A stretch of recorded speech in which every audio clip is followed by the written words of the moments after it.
lobot ka na, tapos wala pang ilaw sa bahay nyo. Alam mo ba, this 2,000 mAh power bank, may kasama ng LED light. Di ka na mawawala ng charge. Hindi ka pa mabibitin sa dilim. Tingnan mo kung gaano kalakas yung ilaw niyan. Hindi, pakipatay yung ilaw natin.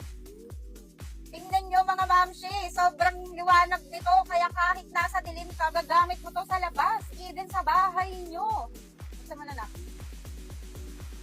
Ang lakas ng ilaw talaga. Talagang nagagamit ko siya. Ang tagal na nito sa akin, ibay pa rin hanggang ngayon, gamit ko pa. USB na nga pala ang saksakan nito. May iPhone, may Type-C, at other Android phone. But, important to remember, kapag nag-charge ka ng multiple devices, hindi mapu-full charge ang phone mo. Kaya mas mabutin, isang device lang ang ito-charge mo para ma-full charge ang phone mo.